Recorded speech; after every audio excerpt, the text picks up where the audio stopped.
Nah, ini. Nah, udah. Oke. Udah. Oke, Assalamualaikum warahmatullahi wabarakatuh, Mbak Ana. Waalaikumsalam warahmatullahi wabarakatuh, Mas Alfi. Gimana kabarnya Mbak Ana? Alhamdulillah sehat. Alhamdulillah sehat. Dan makin produktif, Mas. Makin produktif. Kenapa bisa makin produktif, Mbak? Sebelumnya emang gimana? Sebelumnya, Mas, menghayal, tinggal tidur, terus apa ya? Kepikiran-kepikiran yang aneh-aneh, overthinking gitu, Mas. Oke. Jadi lebih banyak di rumah, di kamar gitu ya? Di kamar, Mas, di kamar baring, bolak-balik ke sana kemari. Gitu. Masa aja takut, terus masa aja takut ya? Apalagi olahraga, Mas, saya nggak pernah olahraga, Mas, selama sakit. Selama sakit. Apalagi berjemur nggak pernah, Mas. Oh, nggak pernah? Kenapa? Ketika berjemur nggak pernah, Mbak? Kenapa panas pusing gitu atau gimana dulu?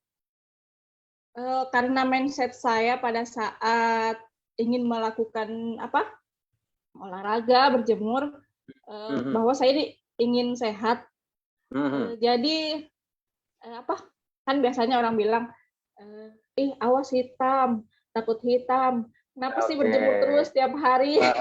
Seperti itu, Mas. Terus saya bilang, biarlah, nggak apa-apa. Yang penting saya sehat. Untuk apa kita mendengarkan perkataan orang yang tidak membuat kita jadi lebih baik, kan, Mas? Malah bikin panik juga ya. Takut hitam nanti kanker kulit juga. Aduh. Betul. Enggak jadi berjemur ya. Oke. Mbak Ana bisa agak maju dikit, Mbak. Jadi biar atas nggak terlalu kepotong. Udah, Mas. Oke. Udah. Maju lagi bisa nggak, Mbak? Biar nggak terlalu kepotong banyak atasnya. Oke deh, sip. Oke, selamat datang juga bagi teman-teman yang baru hadir ya pada kesempatan malam hari ini. Kita jumpa lagi di SM Talks, di mana setiap Selasa biasanya memang kita mengadakan testimoni dengan teman-teman yang alhamdulillah sudah merdeka. Dan malam hari ini tadi sudah kita buka diskusi ringan dengan salah satu member SMAD Solution yang sudah ikut mentoring dan alhamdulillah sudah merdeka. Meskipun dengan catatan kemarin jatah untuk diskusinya itu nggak dihabisin. Ini kayaknya masih sisa satu jadwal diskusi kayaknya, Mbaknya. Iya, hari keberapa? 30 ya, kalau nggak salah ya? Hari ke-30, Mas. Ya, betul. Ini nggak telepon, tapi ya alhamdulillah kalau udah merdeka gitu ya. Iya, Mas. Oke. Nggak apa-apa, Mbak Ana. Malah keren kok kalau itu ya. Sebelum kita diskusi lebih jauh, Mbak Ana, monggo silakan perkenalan dulu ke teman-teman, namanya siapa, lengkapnya gitu ya, terus kemudian asalnya dari mana, dulu sakitnya seperti apa dan kondisi yang dialami itu dalam tanda kutip ya separah apa gitu, Mbak. Monggo silakan, Mbak Ana. Assalamualaikum, saya Hiliana, biasanya dipanggil Ana. Asal saya Makassar, Sulawesi Selatan. Saya itu divonis dokter kena asam lambung Maret 2021. Waktu itu kenapa bisa kena asam lambung? Karena kan saya makannya malam. Saya nggak makan malam. Karena pada saat itu, Mas, saya sangat egois. Karena kalau ibu saya masak terus saya nggak suka, ya saya nggak makan. Gitu, Mas. Saya kan sangat egois. Terus sampai besoknya lagi saya nggak makan. Malamnya jam 10 malam baru makan. Mengalahkan orang yang berpuasa ini, Mas. Kalau orang yang berpuasa kan 12 jam aja, Mas. Kalau saya ini satu hari 24 jam. 24 jam, oke. Tidak terisi perutnya, pokoknya air nggak minum, cemilan nggak makan, pokoknya di kamar terus. Terus pas malamnya itu saya makannya langsung banyak banget. Langsung makan banyak, langsung tidur. Terus jam 2 malam, disitulah, Mas, saya tiba-tiba kebangun, perasaan nggak enak, kaki tangan dingin, gemeteran, keringat, terus kulit saya itu seperti terangkat, bagaimana itu, Mas? Saya tidak pernah merasakan hal yang demikian itu selama selama hidup saya, Mas. Kulit terangkat tuh maksudnya kayak gimana? Panas mau lepas gitu? Mas. Kayak gimana ya? Iya. Oke, paham. Itu, Mas. Terus kayak agak perih juga ya? Ya, perih. Terus eh, kayak saya sempoyongan seperti orang mau ini Mas, seperti orang mau sudah waktunya gitu Mas. Saya berpikir wah ini waktu saya, barangkali ini waktu saya sudah tiba masanya. Itu bulan Maret itu ya berarti ya, 2021. Maret. Betul. Terus pada saat itu jantung saya berdebar sangat kencang. Itu mengalahkan orang yang lagi jatuh cinta tuh. Oh gitu ya. Bedanya gimana Mbak antara jantung kemarin berdebar saat sakit sama dulu pas jatuh cinta? Apa bedanya Mbak? Pokoknya lebih kencang asam lambung deh Mas. Oh, gitu ya. Ada duanya Mas asam lambung ini. Kan saya sangat menganggap enteng asam lambung. Asam lambung cuman apa obatnya kan cuman makan, harus makan, sering makan. Terus saya besoknya setelah itu periksa ke dokter. Ya, besoknya saya ke dokter. Oke. Kata dokter ini asam lambung, Mbak. Oh ya udah dikasih obat jantung berdebar sama obat asam lambung. Sudah itu oke. Dia dokter bilang jaga pola makan, jangan stres ya, Mbak. Oh iya, tapi saya nggak tahu jangan stresnya itu dalam bentuk apa. Saya kan bingung, jangan stres. Terus saya jaga pola makan waktu itu, jaga pola hidup nggak terlalu. Berapa ya, Maret, April, Mei, Juli, 3 bulan tuh Mas. 3 bulan itu saya nggak bisa tidur telentang.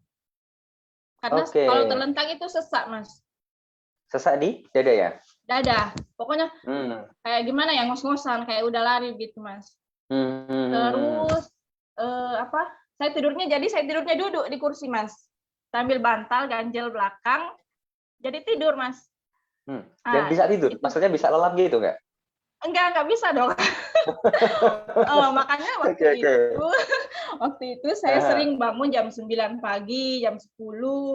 Karena kan malamnya gelisah, Mas. Karena nggak bisa tidur tadi ya, insomnia benar ya berarti ya. Itu waktu asam lambung. Terus bulan berapa ya? Mei. Oh ya, Mei akhir. Di sini saya divonis dokter anxiety, Mas. Mei akhir, sahabat saya meninggal. Waktu itu saya dari pasar, tapi saya nabrak kucing. Kata orang kan kalau nabrak kucing mau dengar kabar duka. Iya, oke. Itu kepercayaannya, Mas ya. Terus sampai di rumah, saya ditelepon teman bahwa ini teman sahabat kita meninggal. Di situ karena COVID. Enggak, Mas. Dia ada penyakit usus ya kayaknya. Dia sudah operasi usus buntu. Waktu itu. Terus di situ saya kayak speechless, nggak percaya, nggak terima, belum ikhlas. Pokoknya saya belum ikhlas pada saat itu. Disitulah saya seperti orang gila, kata orang. Karena kalau saya duduk sendiri, kayak gimana ya? Kayak pandangannya kosong gitu ya? Pikirannya kosong, kayak saya bicara sendiri, terus apa ya? Pokoknya kayak orang bilang, loh ini ibunya Isa kenapa ya? Seperti orang gila. Oke. Pada saat itu, saya selalu bangun tengah malam untuk memeriksa nafas anak dan suami saya. Buat apa, Mbak? Untuk memastikan gitu, Mas. Saya kan takut kehilangan lagi, Mas. Oke. Oh iya paham. Jadi sampai kebawa ke apa ya? Kayak apa ya? Kayak trauma lah ya, Mas. Mungkin ya, Mbak. Malam bawah sadarnya biar ketakutan ya. Terus. Saya trauma banget pada saat itu. Terus disitulah muncul apa ya? Nggak semangat hidup. Tiap malam saya kepikiran mau sudah waktunya. Terus saya nggak bisa tidur malam, tidurnya itu jam 5 subuh, bangunnya jam 10, jam 11. Terus apa ya? Bangunnya jam 10, jam 11. Itu saya makanya kalau sudah malam-malam juga makan. Malam-malam ketika terbangun tuh makan juga? Enggak, Mas. Cuman saya berpikir gimana ya kalau saya sudah nggak ada, gimana ya apa yang kita bikin kalau kita sudah di alam sana, ya kan Mas. Jadi saya stres pada saat itu, pusing, capek memikirkan hal-hal tersebut. Tapi kan pikiran itu bukan kita yang minta, Mas. Dia datang sendiri. Datang sendiri. Ya, dia datang Oke. sendiri. Terus apa ya? Saya ke dokter. Pada saat saya ke dokter dikasih saya obat penenang, obat tidur. Yang biru putih itu. Ya, biru putih, Mas. Itu Oke. racikan, Mas. Oh, racikan ya. Oke. Racikan dokter. Di situ saya lihat daftar obatnya yang diracik dalam satu kapsul ada 8 obat. Oh, jadi itu 8 obat jadiin satu gitu, Mbak? Ya, jadiin satu dalam kapsul. Malah baru tahu itu saya. Terus? Ya, saya nunggunya di apotek itu hampir 2 jam. Untuk orang nunggu apotek meraciknya itu ya? Ya, meracik itu, saking banyaknya itu. Berarti itu dikonsumsi mulai bulan apa tuh? Maret, Mei Mas. apa Juni? Mei. Pas anxiety itu ya mulainya, Mei berarti ya? Karena saya udah nggak tahan ini. Kayak nggak bisa tidur terus gitu ya intinya ya? Kalau sudah masuk maghrib itu saya sudah ketakutan. Takut malam, takut tidur, nanti nggak bangun lagi. Oke deh. Jadi kalau kita ambil garis lurusnya ya, benang merahnya ya, Mbak Ana maupun teman-teman ya. Dulu sakit, pertama karena pola makan Mbak Ana yang mungkin tidak teratur ya. Nanti kita gali dulu Mbak pola makannya kenapa itu nanti kita gali.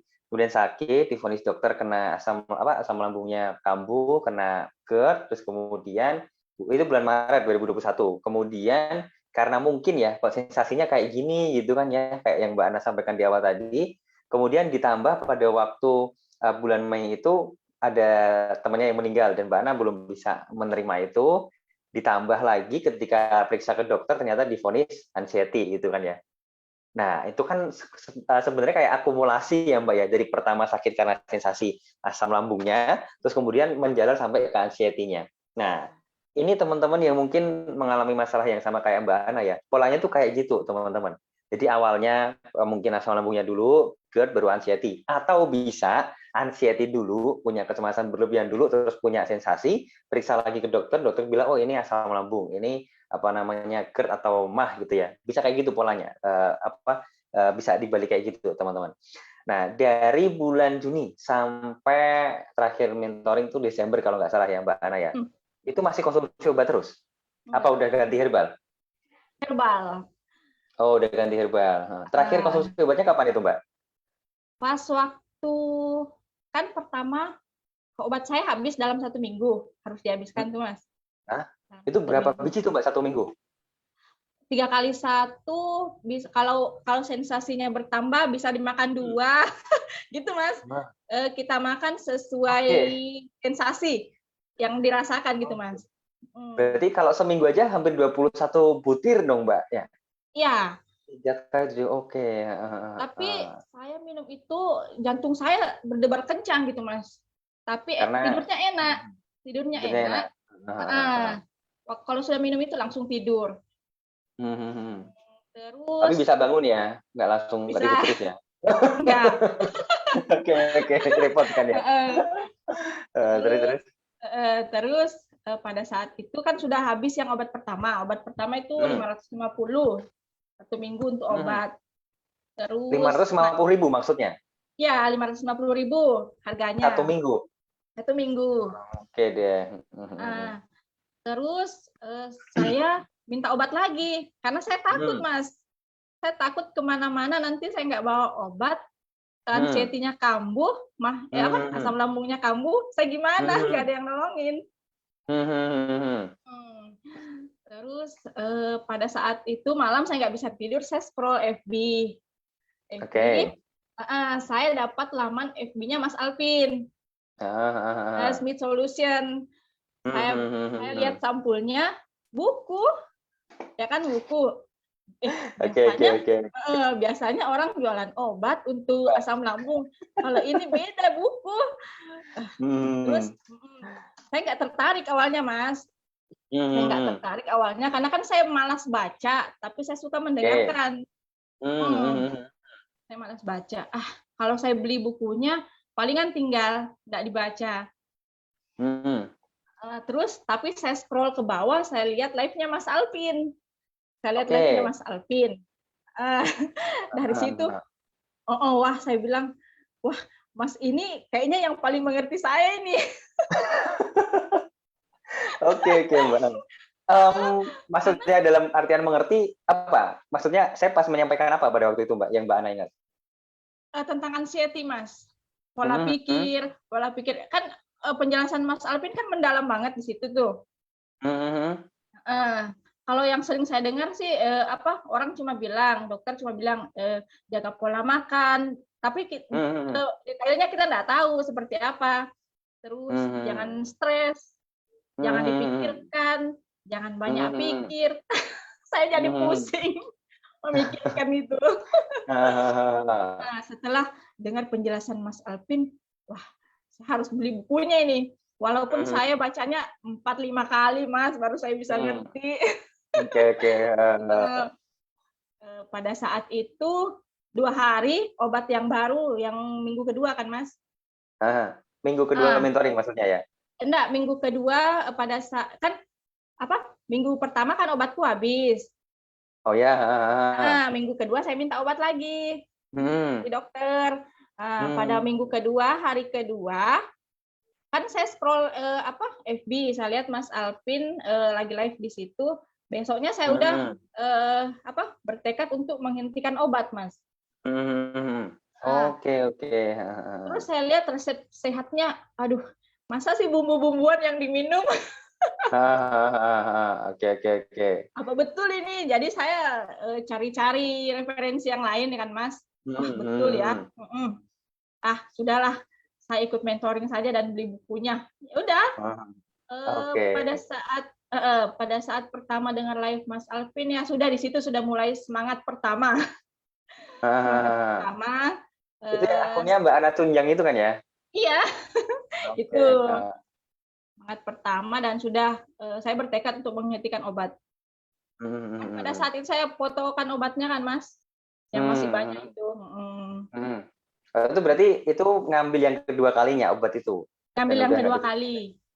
Dan itu udah memutuskan nggak konsumsi obat, hanya baru nyimak live saya aja, belum ikut mentoring ya? Oke. Saya pikirnya jual buku. Cuma jual buku ternyata. Nah ini jadi semacam apa ya namanya ya, pukulan telak sebenarnya bagi teman-teman ya Mbak Ana ya, yang sekarang tuh masih sering konsumsi obat. Padahal udah nyimak live saya berkali-kali dan sekarang masih konsumsi obat. Pertanyaan saya, teman-teman tuh ngapain aja sih gitu? Mau beneran sehat atau enggak sih kok malah ketergantungan obat terus gitu kan ya? Maka kalau teman-teman lihat live saya dengan Mbak Ana ini harusnya segera sadar ya teman-teman ya, jangan konsumsi obat lagi. Kenapa? Karena nanti Mbak Ana akan jelaskan juga deh bahwa sebenarnya sakit yang diderita Mbak Ana tuh nggak akan beres dengan obat ya Mbak Ana ya. Oke deh, nanti itu kita bahas Mbak. Tapi sebelumnya kita balik lagi ke awal ya Mbak Ana, ketika Mbak Ana sakit. Pertanyaan saya, kenapa Mbak Ana kok makannya dari jam 10 malam sampai kembali ke jam 10 malam lagi? Ngapain Mbak? Apakah benar-benar sibuk dengan kegiatannya, bisnisnya atau kerjaannya, atau memang bandel atau gimana? Pada saat itu saya Mas egois. Pokoknya kalau di rumah ibu yang masak. Terus kalau ibunya masaknya saya nggak suka ya saya nggak makan. Oke. Walaupun saya seperti kayak marah gitu Mas. Kok masakannya gini sih? Gitu ya? Ya ngambek. Padahal udah tua. Oke, mungkin pas kecil kurang kasih sayang kali Mbak Ana ya. Terus. Jadi saya tiduran di kamar. Apa ya? Itu pas kondisi COVID parah kok ya, 2021 tuh ya memang juga ya. Pas COVID itu kan kita nggak keluar. Mau beli makan takut. Betul. Oke deh. Itu terus kemudian barulah sakit ya. Nah, ketika temannya meninggal Mbak, itu pasti pada waktu itu kepikirannya, wah ini jangan-jangan kena corona nih. Mikir gitu juga enggak? Enggak sih Mas, saya mikirnya. Enggak, karena memang udah tahu sejarahnya ya, sakitnya ya. Iya, dia kan operasi usus buntu 1 bulan yang lalu. Gitu. Jadi tahu riwayatnya ya memang ya Mbak Ana ya. Iya, sudah tahu. Tapi kan di grup WhatsApp alumni kan kita biasa janjian Mas. Sudah mau harinya dia meninggal. Oh iya betul ya. Pantas agak bener-bener shock, kaget gitu ya. Perasaan baru ketemu, baru janjian kita mau ketemu, tapi Iya. oke deh. Oke. Dan kalau Ini mungkin, monggo silakan dilanjut lagi, Mbak. Kalau dan gimana? kalau saya jalan pasti kepikiran teman saya itu, Mas. Makanya saya nggak mau keluar Hmm, juga. oke. Aja. Kepikiran tuh kepikiran dibayangin dia atau kepikiran Mbak mau kayak dia? Enggak, dibayangin kenangan-kenangannya gitu, Mas. Oke. Oh, aduh, saya belum bisa terima, belum ikhlas. Oke, oke, oke, oke, oke. Oke deh. Oke, ini kita sambil jawab pertanyaan dari teman-teman ya, Mbak Ana Ya, ya. ya. Ini ada pertanyaan dari kita scroll yang paling atas dulu deh. Oke, ini dari, ini pertanyaan yang umum nih, bukan pertanyaan ke Mbak Ana. Ini pertanyaan ke Mbak Ana ya teman-teman ya. Jadi nanti biar Mbak Ana bisa bantu jawab juga ya. Mbak Ana pernah ngerasain badan terasa berat nggak dari ulu hati sampai nembus punggung? Kalau bangun itu terasa berat banget. Pertanyaan Mbak Elatea. Pernah ngerasain itu, Mbak? Pernah. Pernah. Bahkan sampai 3 minggu mentoring, Mas. Oh, 3 minggu Pokoknya mentoring? dari Maret itu saya kena asam lambung, di situ udah berat, Mas. Oke. Dada saya itu kayak sudah dipukul. Terus punggung saya seperti sudah pikul apa? Beban berat gitu, Mas. Jadi sakit sekali, Mas. Udah Pokoknya. sesek, sakit, kayak apa ya? Kayak sengkring gitu ya mungkin ya. Jadi kayak gitu ya. Iya. Rasanya Terus gitu ya. terus Mas Alvin kan bilang itu apa? Karena asam lambung, harus rajin berjemur. Ya saya rajin berjemur. Sekarang udah enggak. Udah enggak sakit.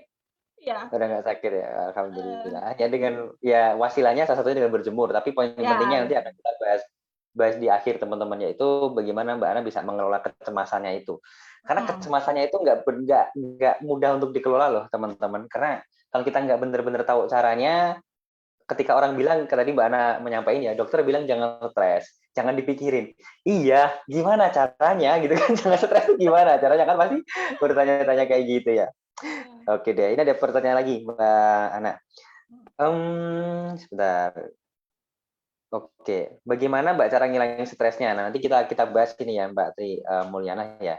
Oke, Mbak Ana pernah BB-nya turun nggak Mbak? BB-nya turun 2 kilo aja sih, Mas. 2 kilo aja? Ya. Nah, berarti Dari nggak benar-benar drastis ya?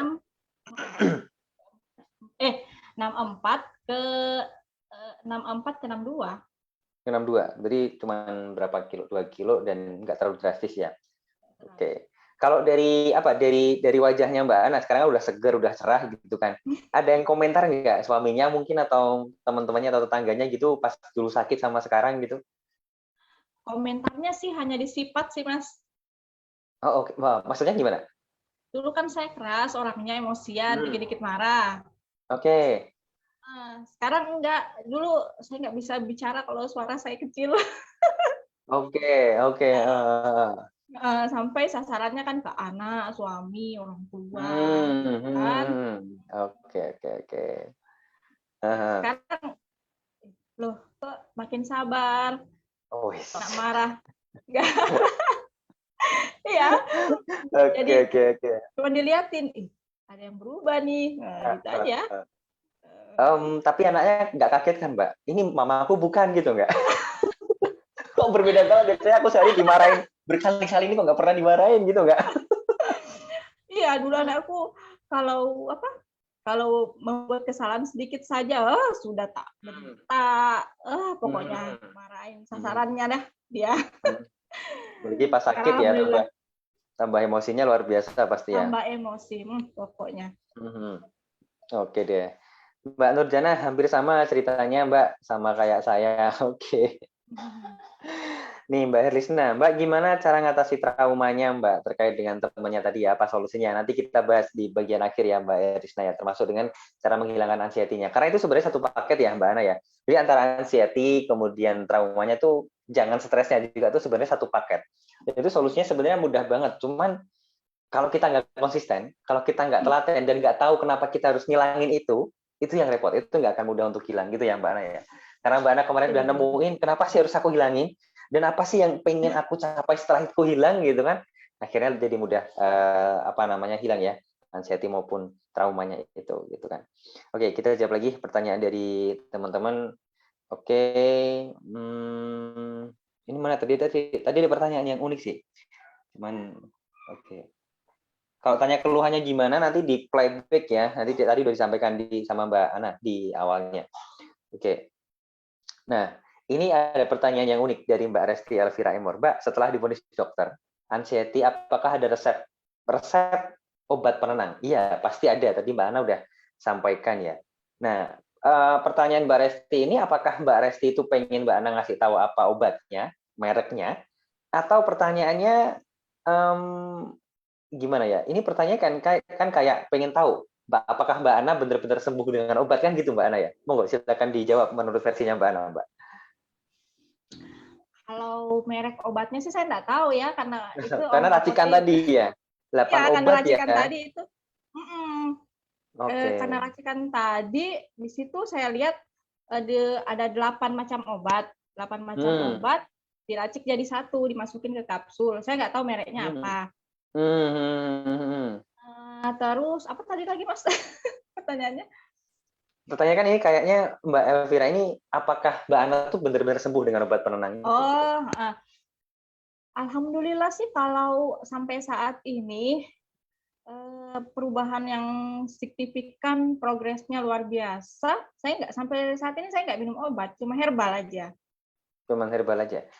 Jadi kalau artinya yang ditanyakan Mbak Resti ini kan menanyakan mungkin secara eksplisit tanya ke Mbak Ana, dulu Mbak Ana minum obat penenang apakah jadi sembuh gitu? Kan kenyataannya kan enggak, kan gitu Mbak Ana ya. Cuman bisa tidur aja. Tapi ya betul. Sensasinya anxiety-nya juga beberapa hari kemudian atau mungkin besoknya udah datang lagi gitu ya. Penenang itu kan sesaat. Jadi harus dikonsumsi dan kita ketergantungan. Ketergantungan. Ya, kalau saya kan nggak mau ketergantungan, saya takut. Betul. Minum obat kimia. Oke. Nah, pada kondisi yang paling parah bisa berapa kali sehari minum obatnya, Mbak? Seingat Mbak Ana. Waktu pertama-tama sih itu dalam 1 hari 4 kali sih, Mas. Yang paling bisa 4 kali. Aturannya 3 kali, 2 kali. Tergantung sensasi yang dirasakan. Tapi pada saat itu jantung saya berdebar kencang waktu saya minum obat itu. Jadi mungkin obatnya keras sih mungkin, saya nggak tahu juga. Dosisnya tinggi ya? Dosisnya tinggi. Tapi setelah itu nggak ada gangguan atau masalah lagi di jantungnya kan ya Mbak ya? Maksudnya nggak berdegup kencang gitu kan ya setelah minum obat ya? Dalam jangka panjang maksudnya. Sekarang nggak ngerasain jantung berdegup kencang lagi ya? Enggak, alhamdulillah ya? Enggak. Alhamdulillah. Karena gini ya teman-teman yang perlu diperhatikan sama teman-teman ya. Jadi kalau Anda sudah konsumsi obat seperti yang dirasakan Mbak Ana tadi, dosisnya tinggi, kemudian jantungnya tiba-tiba berdegup kencang, ya. Dan kalau sekarang Anda nggak minum obat, tapi masih mengalami hal yang sama, sensasi jantung berdegup kencang itu, kalau sensasi di asam lambung udah berkurang banyak, dadanya udah mulai enak gitu kan ya, itu artinya ada potensi jantungnya yang bermasalah. Kenapa? Ya di dada ini kan udah enak gitu kan ya, tapi jantungnya kok masih berdebar kencang, kenapa? Nah, mungkin itu adalah efek samping ketika kemarin konsumsi obat dalam dosis yang tinggi itu. Nah, akhirnya jadi apa? Asam lambungnya beres, GERD-nya beres, anxiety-nya beres, malah nambah jadi ada sakit jantungnya. Nah, maka saya warning ke teman-teman yang masih konsumsi obat, segera sadar gitu kan ya. Intinya simple, ada yang salah nggak dengan obat? Sebenarnya nggak salah. Cuman yang masalah adalah kalau kita ketergantungan dan menggantungkan hidup kita tuh pada obat, itu yang salah sebenarnya gitu. Contoh misalkan Mbak Ana sakit kepala, minum Bodrek boleh, nggak apa-apa. Setelah itu kan beres, hilang sakit kepalanya, kan gitu ya Mbak Ana ya. Cuman permasalahannya ketika Mbak Ana sekarang minum Bodrek, bisa sakit kepala minum lagi, lusa sakit kepala minum lagi, 2 hari lagi sakit kepala minum lagi. Nah itu yang artinya gitu kan, Bodreknya nggak bekerja. Sorry, saya sebut merek ya teman-teman ya. Kenapa? Karena kalau berulang gitu kan ya, pasti ada sebab lain dan itu nggak bisa selesai hanya dengan obat. Maka persepsi yang ingin saya bentuk ke teman-teman adalah kalau sensasi teman-teman itu berulang, ya apapun sensasinya, mulai keliengan, matanya buram, dada sek, panas, sampai dari depan ketusuk sampai belakang, begah, nyeri apapun itu, dan Anda udah konsumsi obat dalam waktu lebih dari 3 bulan, ya 3 bulan itu biasanya udah parah ya teman-teman, lebih dari 3 bulan, ya itu artinya Anda udah nggak butuh obat lagi sebenarnya. Karena solusi teman-teman bukan di obat, solusinya adalah menemukan kenapa sih kok sensasi kok ada terus? Nah, itu yang paling penting. Bukan herbal lagi, bukan obat-obatan lagi, teman-teman. Obat-obatan mungkin ada efek jangka panjangnya yang kurang bagus. Kalau herbal, bagus sih ya. Tapi nggak benar-benar menyembuhkan, hanya membantu saja. Tapi yang paling penting adalah kita harus nemuin sebab kenapa sensasinya kok selalu datang setiap hari. Kayak gitu. Nah, kalau sakit kepala, sekali minum obat sakit kepala, beres, nggak datang lagi, ya berarti sehat, sembuh. Tapi kalau sakit kepala, kemudian minum obat sakit kepala, reda gitu kan ya, katanya sih sembuh, tapi cuma reda ya sebenarnya Mbak ya, beda ya, sembuh sama reda ya Mbak Ana ya. Besoknya kambuh lagi. Nah, berarti kan belum sembuh, cuma meredakan pada saat itu juga. Dan teman-teman boleh cek ya, di semua obat yang teman-teman bisa beli secara bebas ya, di indikasi yang ada di bungkusnya, mereka tuh nggak akan pernah bilang kalau misalkan obat sakit kepala ini menyembuhkan sakit kepala, nggak ada keterangan kayak gitu. Misalkan obat pilek, obat batuk, ini nggak ada keterangan, ini menyembuhkan batuk, nggak ada keterangan kayak gitu teman-teman. Terus keterangannya apa? Ini meredakan. Ingat ya, reda sama sembuh beda loh ya. Ini meredakan sakit kepala, bukan menyembuhkan. Kalau menyembuhkan artinya sudah membereskan akar masalahnya. Sebab kenapa sakit kepala udah diberesin kalau sembuh. Kalau reda ya ketika sensasi datang diredakan. Sama obat flu, obat batuk juga kayak gitu, meredakan gejala flu, meredakan gejala batuk. Nah, gejala batuk apa? Tenggorokannya nggak enak, lengket, kemudian tenggorokannya kering atau apapun itu. Jadi obat saja sudah menyatakan bahwa dirinya tuh nggak bisa nyembuhin. Gue hanya ngeredain. Kenapa lo berharap gue nyembuhin lo gitu kan? Kalau orang Jakarta bilang ya, kita yang salah teman-teman gitu kan ya. Obat udah ngaku kan, oh saya tuh nggak bisa nyembuhin kamu loh, di obat ini di keterangannya udah ditulis sama pencipta obatnya, cuman meredakan nggak menyembuhkan. Tapi kita berharap dengan obat itu sembuh. Nah, itu mindset yang harus teman-teman pahami terlebih dahulu. Dan itu alhamdulillah sudah dipahami oleh Mbak Ana sehingga sekarang bisa merdeka ya Mbak Ana ya. Oke deh. Keren Mbak Ana. Ini ada pertanyaan lagi. Ini dari ada minum obat juga. Tadi udah disampaikan ya, udah ya. Oke. Mbak Ana ada rasa nyeri dada sampai ke tangan kesemutan. Kesemutan juga Mbak? Ngerasain juga? Kesemutan tapi nggak sering, Mas. Nggak terlalu sering ya? Nggak sering. Oke, lemas gitu berarti ya? Lemas saja, tapi nggak kesemutan. Oke. Sampai begah juga nggak Mbak? Ini ada yang tanya nih. Meskipun makanya cuma dikit. Ya, begah waktu awal saya diponis itu. Asam lambung sama dokter. Oh, awal-awalnya? Iya, awalnya. Makin kesini minum, makin kesini sudah berkurang. Terus waktu anxiety juga itu sudah waktu anxiety mulai lagi begahnya. Oke. Kan dia saling berhubungan kan Mas, pikiran kita dengan asam lambung. Yes. Betul banget. Ya. Oke. Ini cara menghilangkan traumanya teman yang meninggal. Nanti kita bahas di akhir ya teman-teman ya. Masih panjang kok diskusi kita kok ya. Jadi tenang aja teman-teman, nyimak dulu aja ya. Oke, tadi Mbak Ana bilang Mei atau Juni itu kan pas parah-parahnya ya. Yang dilakukan Mbak Ana setelah itu adalah berbaring terus di kamar dan nggak berani kemana-mana. Itu karena tubuhnya secara fisik memang lemes atau karena septoknya yang terlalu banyak yang negatif, Mbak?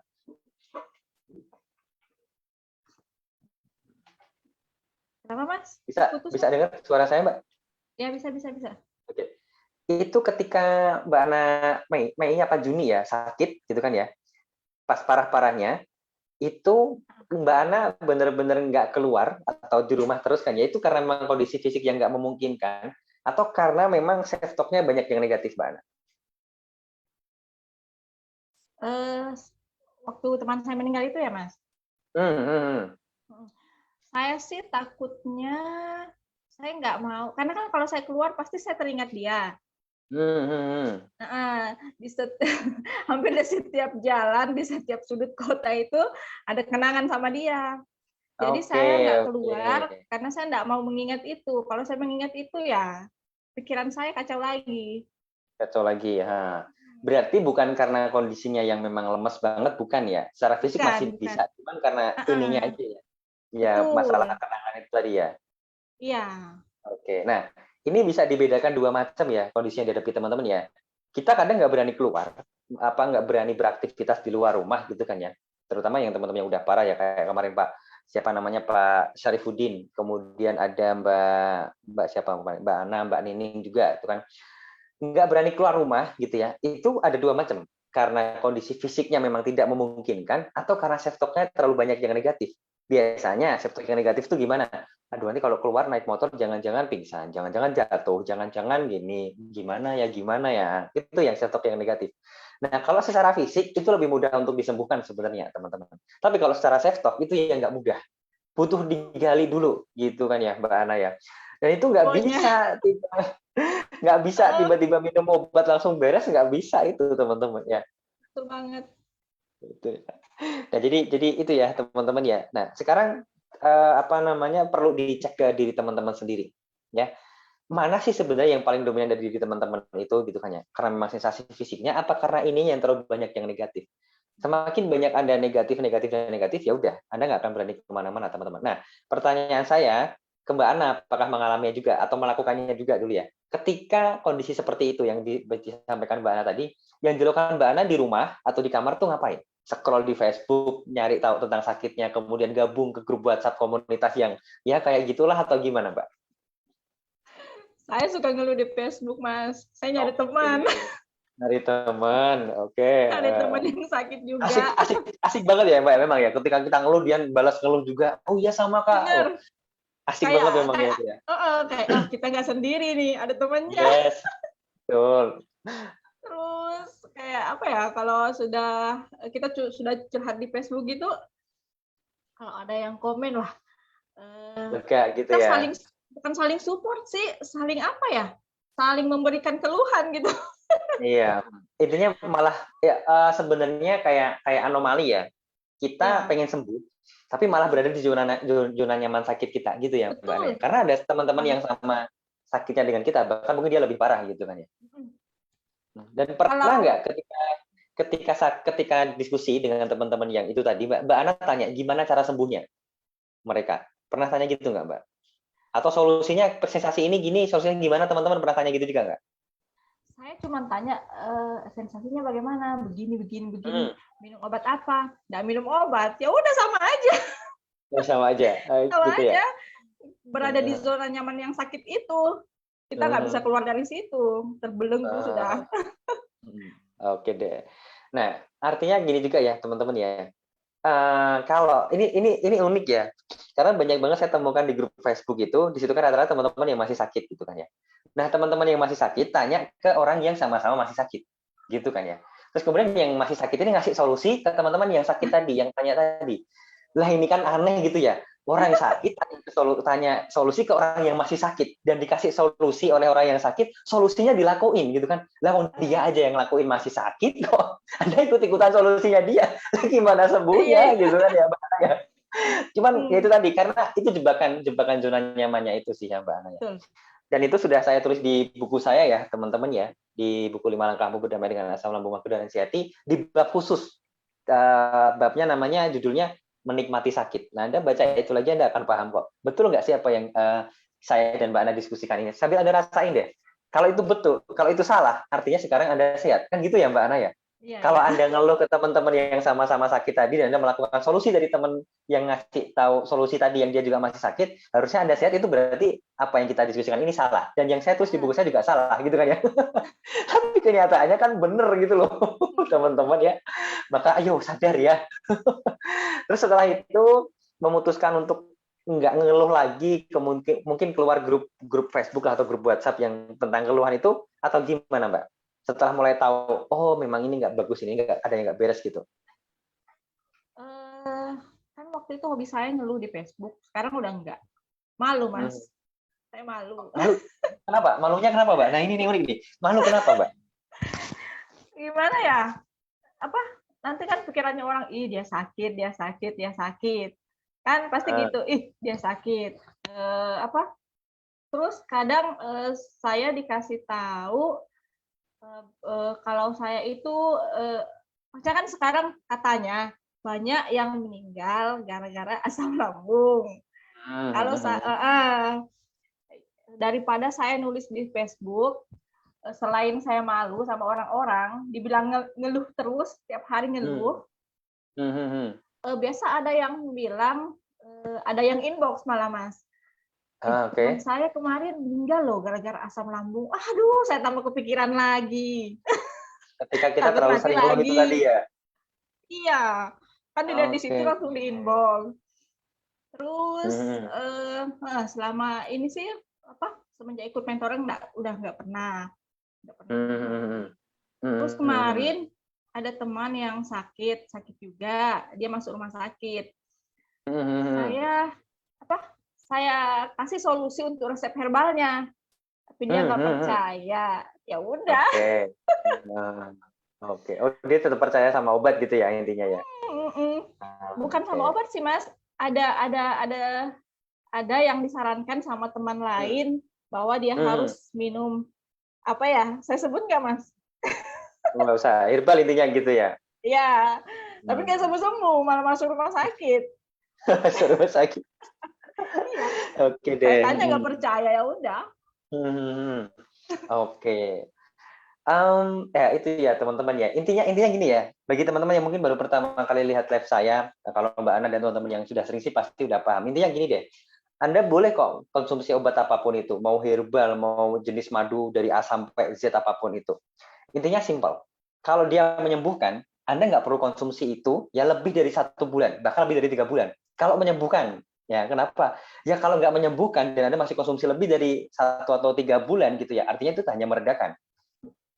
Kalau sembuh gitu kan, ya berarti benar-benar nggak ada sensasinya lagi dong ya, teman-teman ya. Sama kayak obat. Lalu apa bedanya herbal sama obat? Fungsinya nggak ada bedanya, cuma meredakan aja. Nah intinya kalau teman-teman salah asumsinya harus konsumsi herbal tertentu yang sering nongol di iklan Facebook itu ya, dan ternyata teman-teman harus konsumsi itu setiap hari gitu kan, lebih dari 1 bulan, lebih dari 3 bulan, ya artinya konyol aja kalau menurut saya teman-teman. Anda nggak benar-benar sembuh dong kalau kayak gitu ya. Mungkin memang jarang sih yang bilang sembuh ya, kalau saya lihat di beberapa komentar iklan jenis-jenis herbal itu ya Mbak Ana ya. Saya bacanya tuh paling sering enak ini, reda langsungan gini-gini. Iya. Dan mereka jarang banget bilang yang oke aku sembuh total dan gini-gini. Enggak. Jarang banget yang bilang gitu teman-teman. Karena kenapa? Karena saya yakin sih yang memberikan atau yang jual herbalnya itu pun juga akan nggak bisa menjamin gitu ya, menjamin bahwa akan sembuh. Kenapa? Nggak ada tolak ukurnya sembuh itu. Maka kenapa kalau teman-teman tanya, Mas gimana caranya bisa sembuh, caranya bisa sehat? Oke, saya tanya balik ke Anda tuh sembuh pengennya gimana? Anda tuh sehat pengennya gimana? Kan pasti gitu ya Mbak Ana ya. Mbak Ana juga mungkin saya tanya juga, Mas saya pengennya produktif Mas, gini. Oke, sebelum sembuh Anda udah bisa kayak gitu kok. Kan kayak gitu ya Mbak. Artinya tingkatan sembuh sehat itu nggak jauh lebih penting daripada ketika kita bisa produktif. Kan gitu teman-teman. Nah, kalau kita udah bisa produktif, lah ngapain kita mikirin hanya sekedar sembuh sehat? Nanti lama-lama juga akan sehat dan sembuh sendirinya kalau kita produktif. Itu loh, mindset-nya harus dibangun seperti itu, teman-teman. Karena jangan salah, banyak banget inbox yang masuk ke saya juga ya, Mbak Ana ya. Mas, cara sembuh sehat 100% gimana gitu kan? Ya saya tanya balik, Anda tuh pengen sembuh sehat 100% tuh memangnya mau apa? Mau kerja lagi? Mau nggak mau kerja, bisa kerja lagi meskipun belum sembuh total 100%? Oh mau Mas, nah ya udah fokusnya sekarang diganti. Bukan sembuh sehatnya, tapi bisa produktif lagi. Kan gitu ya Mbak Ana ya. Oke, Mbak Ana tadi bilang di awal kita diskusi udah mulai produktif lagi. Oke, bedanya Mbak Ana dulu ketika sebelum sakit, ketika sakit sama sekarang, bedanya apa? Produktifnya maksudnya dalam arti gimana, Mbak? Dulu kan saya kan sampingan ini, ada sampingan jasa titip apa? Oke. Gitu Mas, jasa titip beli barang, ya. Dulu waktu sakit sempat saya nggak just tip Mas. Kan harus keluar, keluarnya malas, tinggal aja di rumah. Mau masak malas, olahraga malas, pokoknya ke pasar malas semua Mas. Oke. Kan saya masih berada di zona nyaman itu Mas. Betul. Nikmati banget sakitnya. Oke, kalau sekarang Mbak bedanya apa? Sudah kemana-mana Mas. Oh, udah kemana-mana. Iya. Just tipnya udah jalan lagi berarti ya? Sudah, alhamdulillah. Alhamdulillah, oke deh. Keren Mbak Ana. Jadi itu ya intinya ya teman-teman. Mungkin ya ketika kemarin Mbak Ana udah mulai produktif lagi, itu belum benar-benar 100% ya. Karena di apa? Di progres yang saya minta tulis itu ya Mbak Ana ya. Yang saya minta report itu kan mungkin ada 1% lah, 2% atau berapapun itu. Tapi bagi saya ya teman-teman, itu bukan penghalang untuk kita bisa produktif lagi, untuk kita bisa mewujudkan beberapa list future hope kita atau keinginan kita itu ya Mbak Ana ya. Ya pengen ngajak jalan-jalan anak lah, misalkan yang paling sederhana, pengen apalah, pengen kerja lah atau apapun itu. Nah, itu jauh lebih penting daripada sekedar mikirin mau sehat 100%. Nah, pertanyaan saya ke teman-teman, oke ke Mbak Ana deh, kita sambil bermain-main ya Mbak Ana ya. Mbak Ana bayangin sembuh sehat tuh kayak gimana sih Mbak? Dulu Mbak. Waktu saya sakit, kan yang sangat terganggu mental saya Mas pada saat itu. Oke. Mental saya sangat susah untuk menghadirkan pikiran yang positif gitu Mas ke dalam diri saya. Susah Mas pokoknya. Pada saat itu, ketika susah banget menghadirkan pikiran yang positif itu, menurut Mbak, oke aku kalau pengen sembuh tuh sembuh yang seperti apa? Mbak bisa bayangin nggak sembuhnya tuh gimana? Sembuhnya ya bisa produktif lagi, bebas kemana-mana. Pokoknya ya anak mau kemana ya ayo. Misalkan nolak Mas, takut, jangan ah. Sekarang ya alhamdulillah kemana-mana aja. Nah, artinya ada dua hal yang berbeda ya teman-teman. Ini sambil kita bermain di pikiran kita ya teman-teman ya. Ketika Mbak Nadi menyampaikan pengen sembuh, sembuhnya tuh kayak gimana itu nggak bisa dibayangin. Kita nggak bisa mengimajinasikan sembuh itu nggak bisa diimajinasikan. Iya. Tapi ketika Mbak Ana bilang pengen jalan-jalan sama anak, itu bisa diimajinasikan kan ya? Naik motor ke tempat A, ke tempat B, itu bisa diimajinasikan semuanya teman-teman. Dan itu udah jadi kenyataan. Maka sekarang jika teman-teman nyimak live saya dengan Mbak Ana ini, penting mana antara sembuh atau penting produktif? Ya penting produktif, Mas. Kenapa? Karena sembuh kita nggak tahu. Sembuhnya tuh gimana sih? Aku sembuh tuh gimana sih? Aku sembuh tuh aku bisa kerja. Nah, antara Anda sembuh dengan Anda kerja, mana yang bisa dibayangkan kan gitu ya Mbak Ana ya? Oh ternyata pas kerja bisa bayangin, misalkan kerja di pabrik gitu ya, megang mesinnya atau apapun itu, atau misalkan kerja apapun itu, bisa dibayangin aktivitasnya gitu loh. Nah kalau sembuhnya, gimana sih bayanginnya? Kan ambigu banget, kan hambar banget. Nah pikiran kita itu kan bekerja berdasarkan kayak gitu ya, Mbak Ana ya. Sekarang udah mulai paham itu ya. Jadi apa yang kita bayangkan itu lebih mudah jadi realita kalau itu bisa terimajinasikan di sini. Bisa di apa ya? Kalau orang mau buat rumah tuh kayak blueprint-nya gitu ya Mbak Ana ya. Ada 3 dimensinya lah ibarat kata kayak gitu. Itu lebih mudah teman-teman. Maka kalau Anda sekarang berpikir masih teman-teman ya, masih sembuh gimana, sehat gimana, pikirannya diubah. Saya kalau saya tuh mau ngapain. Nah, kalau di buku saya tuh kan saya sebut dengan future hope. Teman-teman yang mentoring pun juga saya minta tulis future hope-nya. Karena itu nanti yang bisa Anda wujudkan.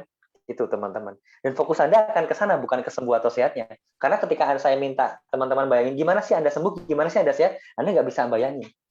Kayak Mbak Ana tadi, Mbak Ana kalau sembuh gimana? Saya produktif lagi, jalan bisnisnya lagi. Nah, Mbak Ana ketika bayangin jalan bisnisnya kan bisa ya Mbak ya? Ya di HP lah, terus ngambil barang lah, apapun kan bisa. Nah, itu sebenarnya poin pentingnya teman-teman. Lebih tinggi produktif lah ya daripada sekedar mikirin sehatnya gimana Mas, sembuh 100%-nya gimana Mas, kayak gitu. Maka ketika Mbak Ana tadi bilang apa yang saya sampaikan itu memang kadang dalam gitu ya Mbak Ana ya. Ya karena memang cara kerja otak kita tuh kayak gitu. Gitu. Oke, dari beberapa list future hope Mbak Ana kemarin ketika mentoring, apa yang sudah terwujud Mbak?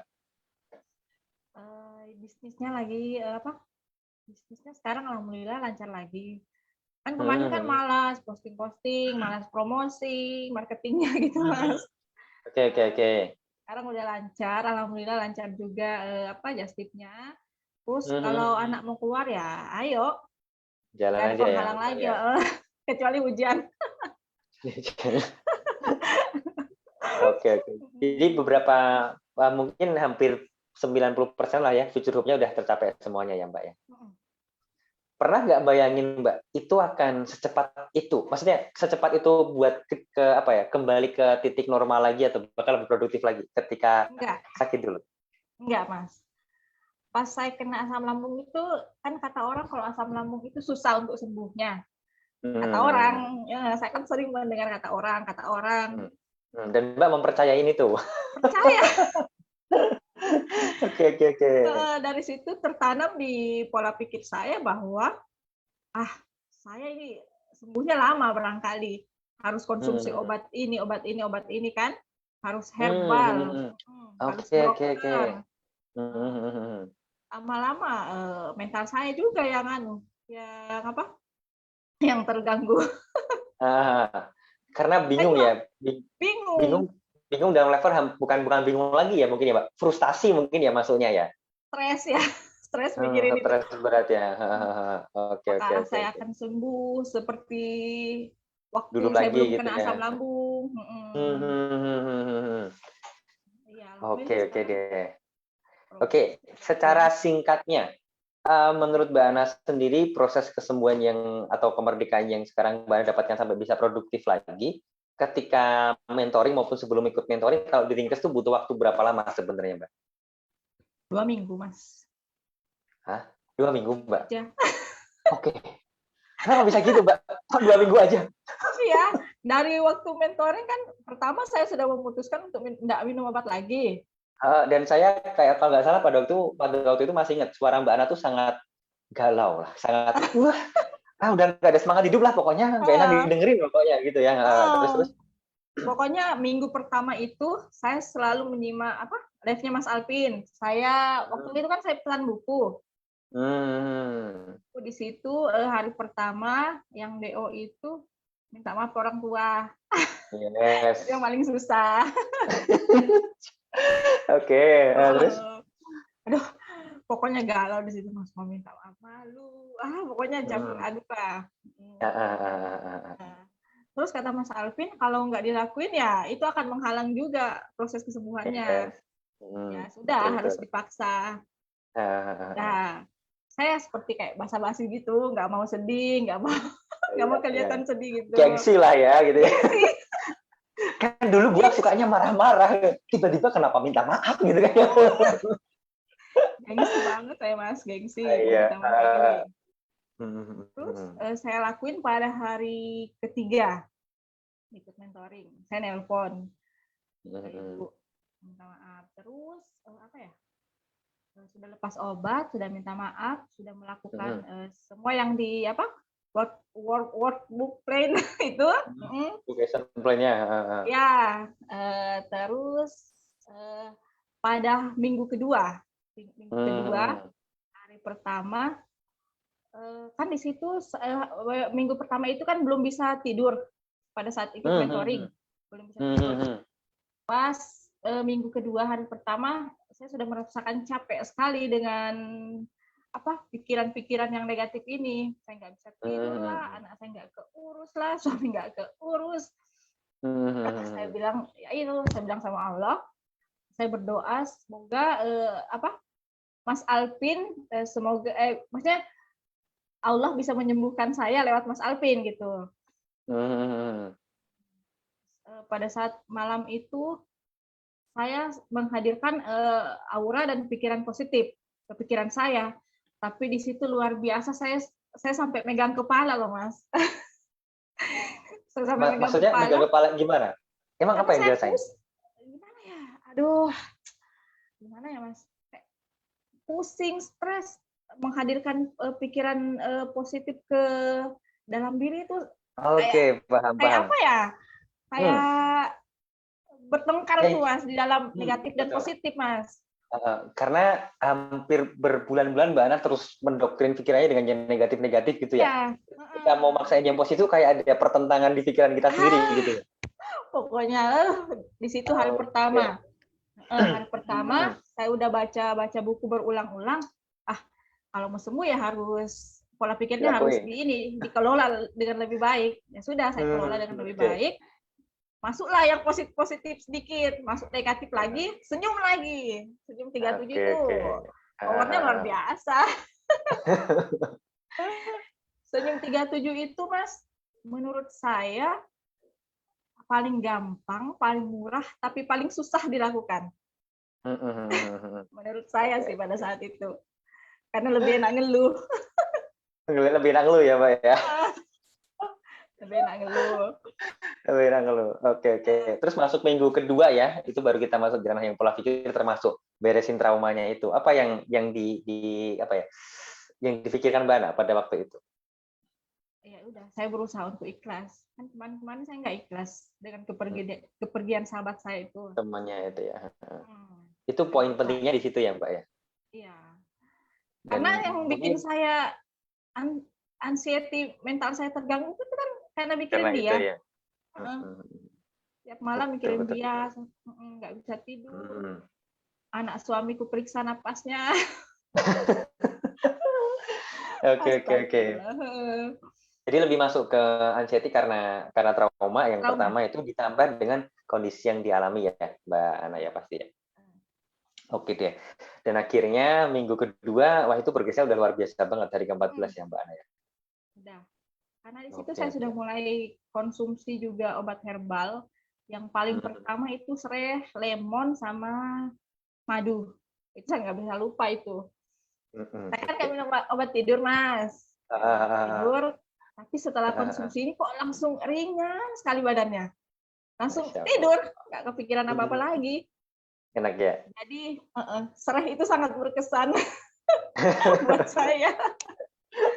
Oke, teman-teman. Nah, itu ada satu tips tuh dari Mbak Ana yang tanya, Mas saya nggak bisa tidur, insomnia ataupun yang lainnya tuh, tiru cara Mbak Ana tuh. Konsumsi apa tadi Mbak? Serai yang madu sama lemon itu ya. Kalau nggak ada lemon boleh jeruk nipis.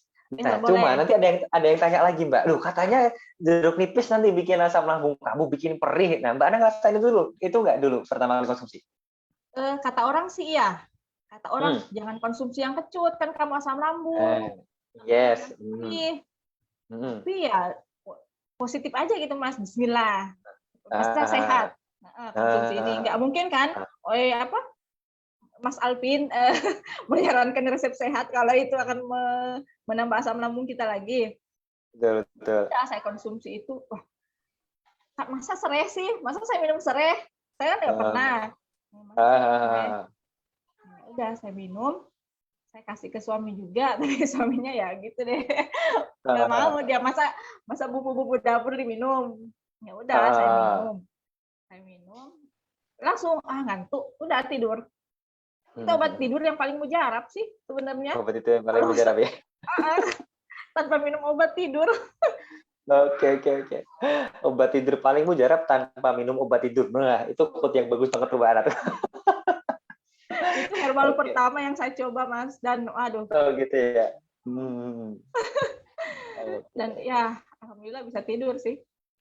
Berarti benar-benar secara akumulasi progres kesembuhan Mbak Ana yang sangat signifikan banget tuh dalam waktu 2 minggu.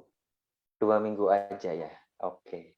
Nah, teman-teman yang masih bingung gimana caranya atau apapun itu gitu kan, besok jangan kaget kalau DM-nya Mbak Ana banyak yang masuk ya, Mbak. Banyak masuk yang lewat DM ya Mbak Ana ya. Gimana Mbak caranya gini gitu. Iya. Ya caranya ya ngelakuin apa yang dilakukan ketika mentoring kan caranya gitu ya Mbak Ana ya. Iya. Kalau pengen dapat hasil kayak Mbak Ana kan gitu. Karena hasil Mbak Ana selama 2 minggu kok cepet banget ya teman-teman. Itu nggak akan pernah didapatkan kalau selama 2 minggu Mbak Ana nggak melakukan apa yang sudah kita bahas atau kita siapkan di mentoring. Termasuk kalau Mbak Ana nggak ngelakuin semua yang ada di workbook ini. Ya nggak akan dapat progresnya. Maka sama, kalau teman-teman pengen dapat progres yang signifikan kayak Mbak Ana juga, ya lakuin aja apa yang ada di dalam workbook action plan ini. Udah ada panduannya semua kok. Dan nggak ada yang susah sebenarnya. Nggak ada yang saya minta teman-teman jungkir balik, lari 100 km, apalagi ya. Pokoknya nggak ada yang susah sebenarnya Mbak ya. Ringan-ringan aja, mudah-mudah aja. Cuma memang tantangannya itu adalah bagaimana kita bisa mengalahkan self-talk negatif pada diri kita ini. Gitu kan ya Mbak Ana ya. Kemauan juga Mas. Itu. Kemauan, yes. Kemauan, betul banget. Nah, ketika dulu saya menyampaikan bahwa proses kesembuhan itu adalah bermula dari sabar, dalam bermuhasabah atau dalam mengenali dirinya sendiri. Nah, ketika Mbak Ana benar-benar tek gitu kan, kenal dengan dirinya sendiri, apa yang Mbak Ana rasakan pada waktu itu? Ternyata gue gitu banget atau gimana gitu dulunya? Nyesel Mas. Nyesel. Dulu kan saya emosian lah, suka marah-marah lah. Sampai saya itu dibilang mak lampir Mas. Oke. Nenek lampir gitu, gara-gara marah. Oke. Terus sekarang kok saya lebih sabar sih ya. Saya heran loh, kok sekarang lebih sabar. Anak minta ini kan biasanya saya emosi lagi. Sekarang ya udah bicara pelan-pelan, dicium, dipeluk gitu, Mas. Heran, atau kenapa? Tapi memang saya juga nggak tahu ya Mbak ya. Ini tuh ya mungkin efek dari Senyum 37 juga ya. Kalau menurut saya sih itu Mbak. Karena Mbak Ana bukan orang pertama yang menyampaikan hal ini. Kemarin ketika saya diskusi dengan beberapa member yang ikut mentoring, dan kemarin ada juga ketika sama Mbak Nining ya yang dari Bogor, itu sama. Persis kayak yang apa disampaikan Mbak Ana itu, marah-marah lah dan yang lainnya gitu kan. Tapi tiba-tiba aja kok jadi baik aja, kok kayaknya aku beda ya kayak yang dulu ya. Jadi ada yang aneh gitu loh. Saya sabar, karena saya sabar jadi saya kayak tenang gitu. Hati saya tenang, nggak kayak dulu menggebu-gebu pokoknya, Mas. Kalau dulu mau marah terus, sekarang jadi lebih tenang sih. Lebih tenang. Oke deh. Nah, itu terapinya simpel teman-teman. Jadi polanya kan kalau tadi yang tanya ya, bagaimana cara meredakan cemasnya atau stresnya, meredakan traumanya, meredakan anxiety-nya, sehingga efek jangka panjang yang sangat positifnya adalah kita lebih tenang, lebih sabar, lebih rileks gitu kan ya. Apa yang sebenarnya harus dilakukan pertama kali gitu kan ya? Ketika kita mau dapat hasil seperti yang disampaikan Mbak Ana tadi ya, teman-teman, rutinkan dulu Senyum 37 dalam keadaan apapun. Itu dulu aja deh. Itu nggak susah. Seperti yang Mbak Ana bilang tadi gitu kan. Gampang banget sebenarnya. Cuman nggak mudah dilakukan. Karena nanti akan bertentangan dengan pikiran kita. Ya kita sakit, idealnya normalnya ngeluh ya Mbak ya. Aduh sakit, aduh gini. Tapi nggak boleh, harus senyum. Aduh sakit. Tapi kan lucu ya akhirnya ya Mbak ya kalau kita ngeluh ya. Tapi yang terjadi apa teman-teman? Itu sebenarnya sedang menstimulasi gitu kan pikiran teman-teman untuk hanya berpikir yang positif-positif. Kenapa? Ketika Anda sakit gitu kan, Anda Senyum 37 pasti akan langsung bersyukur deh. Pasti itu. Gini. Oke, alhamdulillah. Oke, masya Allah, keren, alhamdulillah. Ya paling kayak gitu. Enggak astagfirullahaladzim gitu kan. Sampai Gusti Allah sampai dimarahin, ya Allah, kenapa masih sakit gitu kan. Ya, nah, gitu kan yang gitu kan ya, kalau yang sakit kan pasti kayak gitu ya. Jadi apa ya, iya bukannya Gusti Allah nggak sayang sama kita ya, lawang kita mintanya kan sakit gitu kan, ya Allah kok sakit, ya Allah kok gini, ya bener dikasih sama Gusti Allah itu. Tapi ketika bilang alhamdulillah, wah nikmat nih ya Allah, wah keren gitu kan, dia dikasih kenikmatan, dikasih sehat, dikasih kondisi yang lebih baik. Itu mungkin ilmu yang bagi teman-teman yang baru ada pertama kali ini aneh gitu ya Mbak Ana, mungkin kayak gitu ya. Tapi ingat teman-teman, kuncinya ini, otak kita itu bekerja berdasarkan apa yang sering kita ulang-ulang setiap hari. Dan itu masuk ke pikiran bawah sadar kita.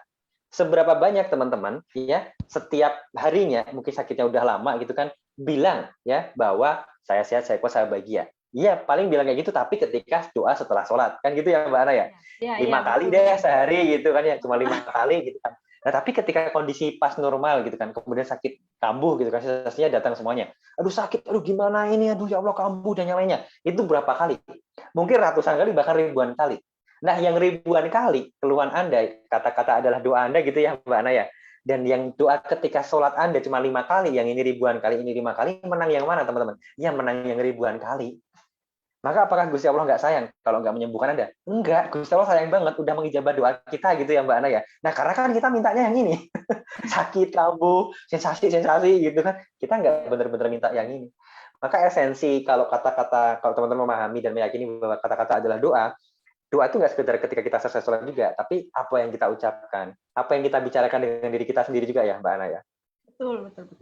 Nah apa yang dulu sering diucapkan Mbak Ana kepada dirinya sendiri ketika sakit Mbak? Ya aduh sakit ya. Ini? Dan sakitnya tambah parah gitu ya uniknya ya.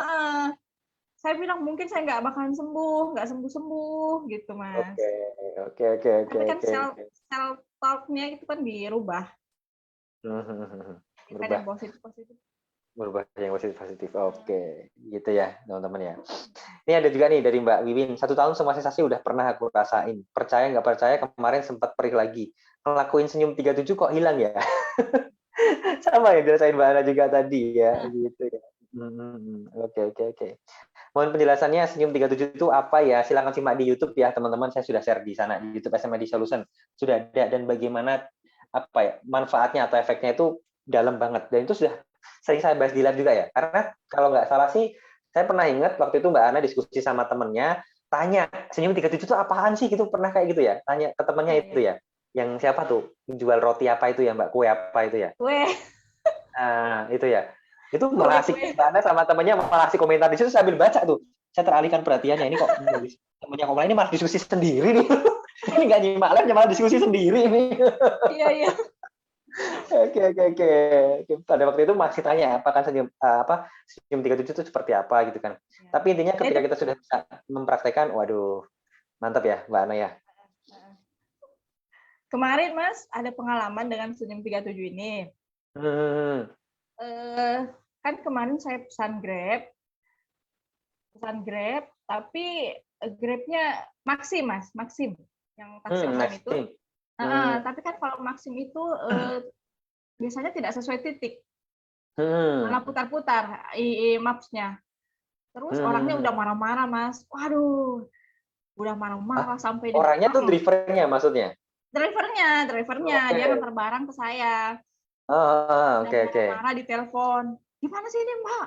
Kalau nggak sesuai titik, pokoknya sih dimarah-marahin di telepon. Terus saya bilang, saya jemput ya Pak. Iya jemput ke sini sekarang. Pokoknya tadi bentak-bentak. Oke. Terus saya turun dari kendaraan langsung senyum. Maaf ya Pak, tadi tidak sesuai titik. Oh iya, nggak jadi marah Mas orangnya. Nggak jadi marah ya. Jadi ya senyum 37 ini powerful sekali deh. Nggak cuma sekedar untuk menyembuhkan pas kondisi sakit ya Mbak ya, tapi dalam konteks lainnya pun juga insya Allah powerful juga ya. Itu sama sih Mbak Ana juga kemarin Mbak siapa ya, Mbak Nining juga menyampaikan hal semacam itu sih. Ketika anaknya tuh nakal banget katanya Mbak Nining, super nakal deh. Tapi nggak tahu kenapa ketika Mbak Nining sering senyum 37 daripada dulu malah marah, emosian, marahin anaknya, itu udah beda semuanya. Anakku kok sekarang tiba-tiba kalau lebih nurut ya, mudah dikasih tahu ya Mas ya. Nah, nggak tahu Mbak. Karena Mbak udah berbeda gitu kan.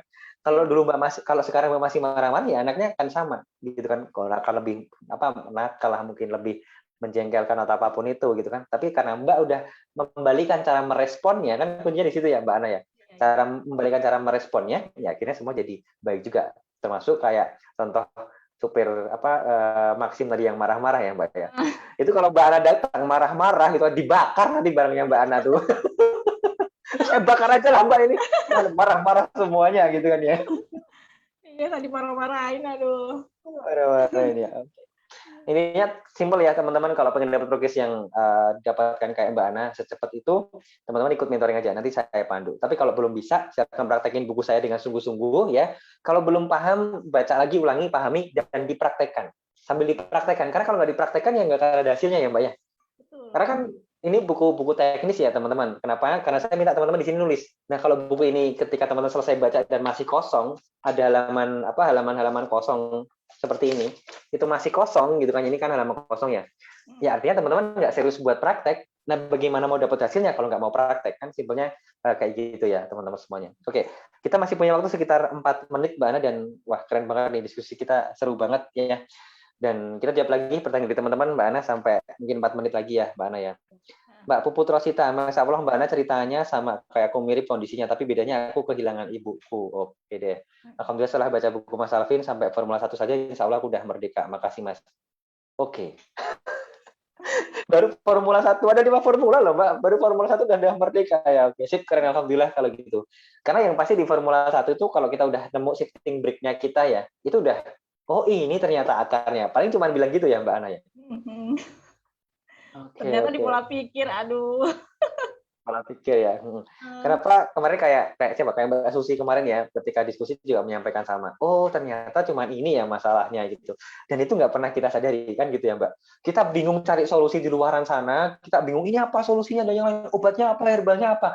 Padahal itu solusinya ada pada diri kita sendiri di sini gitu ya Mbak ya. Dan anehnya kita itu masalahnya. Kalau kita nggak pernah berusaha untuk sabar dalam bermuhasabah, mengenali diri kita sendiri gitu ya Mbak Ana ya. Karena kita berikhtiar sebagus apapun, bertawakal sehebat apapun, kalau kita nggak pernah bermuhasabah, mengenali diri kita sendiri, teman-teman, ya nonsense nanti hasilnya. Nggak akan benar-benar optimal lah ya. Termasuk ketika teman-teman sudah ngabisin duit banyak untuk beli herbal ataupun yang lainnya. Bicara soal soal pengobatan sebelum ikut mentoring, Mbak. Mungkin udah habis berapa, Mbak? Nggak usah spesifik lah, perkiraan aja berapa. Dari dulu sakit pertama kali bulan Maret 2021 sampai sebelum mentoring itu habis berapa kira-kira, Mbak? Dari pertama sakit, obat dokter dan obat herbal ya, akumulasinya sekitar 4,5-an lah. 4,5 jutaan ya. Terakhir itu yang ada obat penenangnya itu, Mas. Udah. Okay. Belum sampai jual kendaraan, belum sampai jual tanah, warisan gitu ya, Mbak. Alhamdulillah gitu. Maka teman-teman yang mau proses menjual apa gitu kan ya, segera sadar sekarang ya. Jangan ya. Hanya untuk berobat ke tempat yang jauh, katanya di sana tempatnya bagus, tabibnya ini keren dan yang lainnya gitu kan. Ya it's okay sih, itu masing-masing gitu ya. Tapi sebelum kita melangkah ke sana, teman-teman, dia memang bisa membantu. Misalkan tabib apa gitu ya, orang pintar apa gitu kan, dia bisa membantu. Tapi akan lebih powerful lagi sebelum Anda ke sana, Anda kenal diri Anda sendiri, teman-teman. Salahnya apa? Gitu kan ya. Kurangnya kita tuh apa? Masalahnya di mana akarnya gitu kan. Karena kalau kita udah pergi ke sana, dalam tanda kutip ke orang pintar hanya akan bilang, oh kamu diguna-guna, kamu gini. Dan itu akan mengalihkan persepsi kita hanya untuk menyalahkan orang lain. Gitu ya Mbak Ana pasti ya. Jadi pikiran kita hanya, oh siapa nih? Udah diriku ya? 2 kali. Oh 2 kali. Oke. Terus gimana? Apa yang disampaikan pada waktu ruqyah itu, Mbak? Ya itu, katanya ada sesuatu, tapi saya nggak merasa. Ada sesuatu juga. Oke. Ya, malah saya sakit, tambah kepikiran, tambah pusing, tambah takut. Wah, ada sesuatu di dalam diriku ini. Tambah takut. Jadi tambah takut malahannya. Tambah takut, Mas. Dari situ juga sih sebenarnya ketakutan itu muncul. Bulan apa itu, Mbak? Bulan berapa ya? Waktu kayaknya pas parah-parahnya deh. Iya. Mei Juni mungkin ya, Juli ya. Waktu pertama anxiety sih, Mas. Waktu pertama anxiety itu sudah mulai di ruqyah 2 kali. Terus kata itunya, ustaznya, ada sesuatu di dalam diriku. Oke. Dan pada waktu itu Mbak Ana berpikir ada yang ngirim siapa gitu nggak? Akhirnya berburuk sangka sama orang gitu ya? Iya. Aduh.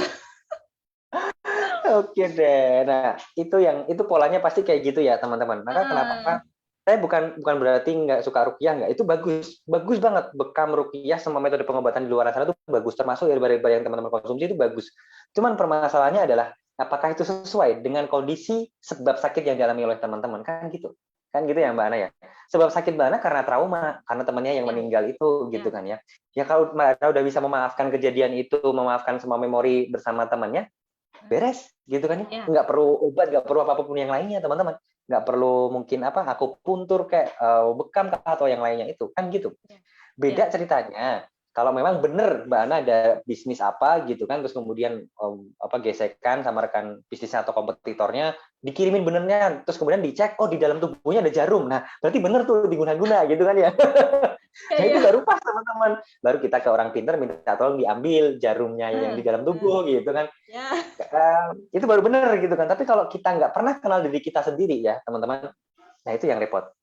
Cerita saya ini tadi ya teman-teman, ini berdasarkan kisah nyata Mbak Ana. Jadi ada teman ibu saya, teman bapak saya juga, itu ketika sakit di rumah sakit tuh nggak tahu di dalam tubuhnya tuh ada jarum itu Mbak. Jualan mie ayam Mbak, bisnis jualan mie ayam gitu kan di suatu lokasi. Meninggal ya karena itu sih. Nah itu saya percaya kalau memang benar orang sakit karena ada yang ngirimin kan gitu ya Mbak Ana ya. Karena udah ada faktanya. Faktanya apa ya, di dalam tubuhnya ada jarumnya itu. Nah kita kan nggak pernah sampai ke sana gitu kan, nggak benar-benar tahu gitu kan. Kita nggak pernah tahu apa masalah kita yang sebenarnya. Nah, sebelum kita melangkah lebih jauh ke orang pinter tadi, yang memang benar-benar pinter bisa membantu kita idealnya lebih tahu dulu dong tentang diri kita, masalahnya itu di mana. Udah ketemu, oh ternyata kita nggak butuh ke sana. Kenapa? Karena di tubuhku nggak ada jarum. Di tubuhku sehat-sehat aja. Hanya masa lalu yang masih trauma aja gitu ya Mbak Ana sebenarnya. Itu polanya teman-teman. Jadi kita mulai berpikir logis lagi ya, mulai berpikir realistis lagi. Kenapa? Karena kita punya ini loh ya. Jadi jangan cuma ketika orang bilang wah di sana bagus ke sana, di sana bagus ke sana gitu kan. Itu kayak kita kayak di sungai ngikutin arus sungai teman-teman. Pernah bayangin nggak yang di arus sungai yang cuma ngikut tuh apa gitu? Ya itu. Sesuatu yang nggak bagus ya itu ya Mbak Yana ya. Maka kita jangan gitu ya teman-teman ya. Oke deh. Oke, satu pertanyaan lagi ya teman-teman. Sorry Mbak Ana ya dari teman-teman ya. Oke, saya ambil pertanyaan yang cukup dalam aja ya, cukup jauh ya. Nah ini unik nih. Saya keluar dari grup-grup asam dengan Siati gara-gara selalu nyimak live. Oke deh. Kalau ada yang ngeluh pasti selalu tersugesti ke diri sendiri dan akhirnya kambuh beneran. Mbak Ana pernah ngerasain itu juga? Pernah. Pernah. Oke deh. Gimana rasanya Mbak? Aneh gitu ya atau gimana? Yang saya chat Mas Alvin waktu itu. Banyak yang inbox, banyak yang Dan ngeluh semuanya. Akhirnya nggak dijawab. Gitu. Nah, ini menjawab pertanyaan teman-teman kemarin tuh ada yang tanya. Saya buat kapan hari itu kan saya buat status Mbak. Kemudian ya. kalau mau sembuh ya ikutin aja cara mereka yang udah sembuh gitu kan. Nah, ada yang jawab. Mereka ditanyain nggak jawab. Nah, kenapa mereka nggak jawab gitu kan? Ya karena di situ Anda tanyanya panjang sekali, lebar kali tinggi, ngeluh juga. Yang mau jawab tuh bingung gitu kan. Yang pertama itu, yang kedua pusing lihat dengar keluhan teman-teman kan gitu ya Mbak Ana ya. Jadi kita mau jawab juga, aduh ini kok malah ngeluh gitu kan.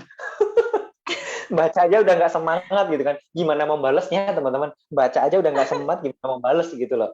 Logika dasarnya kan kayak gitu ya teman-teman. Maka kalau tanya ke teman-teman yang udah merdeka, ya tanya yang simpel-simpel aja, yang singkat-singkat aja.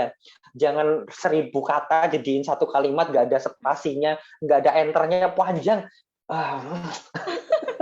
Mau baca udah gini-gini dulu ya, Mbak Ana ya. Oke, gitu ya teman-teman ya. Oke, terakhir mengakhiri diskusi kita pada malam hari ini, Mbak Ana, ini cukup panjang diskusinya, hampir 1,5 jam. Apa pesan Mbak Ana buat teman-teman yang belum merdeka, Mbak? Atau mungkin sekarang baru proses menuju kemerdekaan yang mereka harapkan selama ini? Untuk teman-teman, pertama maaf ya, yang saya nggak balas chatnya di inbox, di WA. Oke, ini permintaan maaf terbuka nih ya, biar nggak disomasi ya Mbak ya nanti ya. Sama di grup Tribelio. Itu banyak sih yang masuk Mas. Karena ya begitu, saya tersugesti dengan keluhan-keluhan itu. Jangan sampai saya yang sudah merdeka sakit lagi gara-gara itu. Ya jadi saya suruh ke Mas Alvin langsung. Maaf ya, maaf.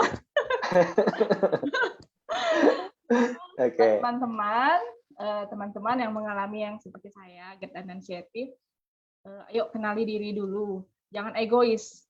Saya kan awalnya egois, jadi kena asam lambung. Jangan egois.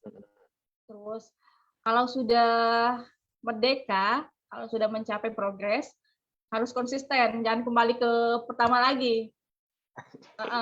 Dinaikkan levelnya. Terus harus semangat. Kita pasti sembuh lah. Jangan dengar kata-kata orang bahwa asam lambung itu nggak ada obatnya. Kan di luar sana banyak yang bilang kayak gitu kan. Kalau untuk anxiety-nya, ayo kelola pikiran kita, hadirkan pikiran-pikiran yang positif, pasti bisa kok. Saya aja bisa kemarin 2 minggu. Kan ada kemauan dari dalam diri sendiri. Terus memang awalnya sih memang susah. Saya kemarin pola hidup saya berubah 180 derajat. Dari pola makan, bangun tidur, dan dan pikiran itu saya kelola dengan baik. Jadi alhamdulillah sekarang saya sudah merdeka. Pertolongan Allah melalui Mas Alvin. Makasih ya Mas Alvin. Siap. Barokallah Mbak Ana, semoga tetap konsisten ya. Gitu ya teman-teman, pesan dari Mbak Ana tadi, intinya jangan pernah kembali ke teman-teman yang dulu lagi. Karena kalau teman-teman kembali ke pola makan, pola hidup, pola pikir yang dulu lagi, maka ada potensi untuk sakit lagi. Simpelnya kan kayak gitu ya Mbak Ana. Maka kenapa tadi Mbak Ana bilang berubah hampir 180 derajat, karena tujuan dasar saya ngadain mentoring ya teman-teman dan menulis buku ini itu nggak sekedar membuat teman-teman reda sakitnya, tapi benar-benar merdeka gitu loh. Kalau saya cuma pengen membuat teman-teman reda sakitnya, saya jualan kurma aja, saya jualan air nabis aja, saya jualan minyak zaitun aja kan gitu. Maka kenapa? Karena saya yakin itu hanya wasilahnya aja. Tapi yang paling penting adalah kalau teman-teman paham fondasinya di sini, teman-teman ikut mentoring juga, insya Allah nanti akan benar-benar mendapatkan hasil seperti yang didapat oleh Mbak Ana maupun teman-teman yang udah merdeka lainnya. Oke, terima kasih banyak Mbak Ana. 1,5 jam sudah kita diskusi. Semoga jadi amal yang baik bagi Mbak Ana dan baik juga bagi kita semua ya Mbak Ana. Jangan lelah untuk support ke teman-teman semuanya, share hal yang positif, yang menyenangkan. sehingga nanti teman-teman juga bisa termotivasi untuk merdeka juga. Terima kasih banyak Mbak Ana, dan mohon maaf teman-teman apabila saya dan Mbak Ana ketika diskusi ada kata-kata yang kurang berkenan ya, apapun itu mohon dimaafkan. Kita nggak ada tendensi apa-apa ya Mbak Ana, nggak ingin ya yang buruk-buruk itu, enggak, cuman ya begitulah ya teman-teman. Semoga nggak baper ya Mbak Ana gitu ya teman-teman ya. Oke, gitu teman-teman. Terima kasih banyak. Kita jumpa di SM Talks di lain kesempatan ya. Salam sehat dan berlimpah selalu. Wassalamualaikum warahmatullahi wabarakatuh.